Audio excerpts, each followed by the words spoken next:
Tonight, a CBS 2 News investigation. Are some of LA's foster kids being over-medicated just to keep them quiet? That's what some foster kids say is happening, and nobody is doing anything about it. Investigative reporter David Goldstein has the story. In one day, I would say probably like 20 different medications. 10 years ago, if you'd given a 3-year-old or a 5-year-old or even a 12-year-old an antipsychotic, you could expect to lose your license. I was on 20 pills at the same time. Today, it's common practice. I was on about 20 medications. Trayvon Walker is trying to recall all the medications he was given as a foster kid. The list is long. I was on Depakote, Risperdal, Wellbutrin, Trileptal, Clonidine, Boothbar. And he's not alone. I was on so many of them, it's hard to remember. If we medicate this kid, we can control him or her, and we don't have to deal with her feelings.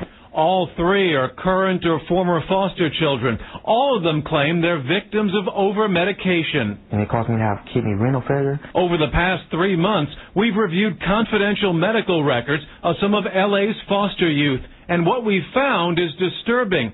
A 9-year-old taking 4 medications at the same time, a 6-year-old on Prozac, and there's this, a 3-year-old on the anti-schizophrenic medication Abilify. It's completely out of control. This veteran social worker, who would only talk if we concealed her identity and disguised her voice, says in her opinion the drugs weren't always given for medical reasons, sometimes for convenience.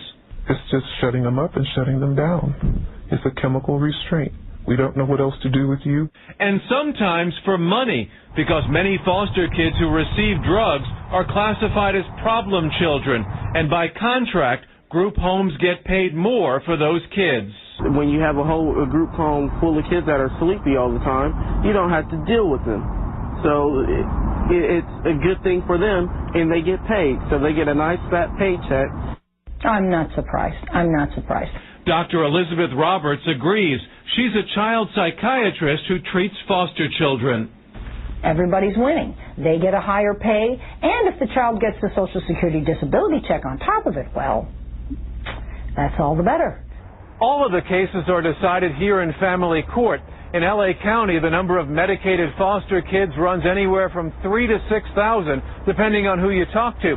Statewide, no one seems to know the exact numbers, but they have jumped considerably in the past 5 years. There are built-in safeguards. A judge has to approve all medications. But we uncovered audits of LA's foster youth group homes where dozens of kids were found to be medicated without court authorization or with little doctor oversight. We've seen situations where that has in fact occurred, and we have prohibited those doctors from working with those kids in the future. But that's if their complaints are ever heard. Some fear foster kids are trapped in a system too quiet to be noticed.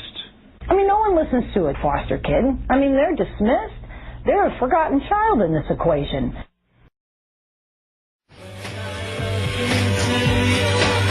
Yo.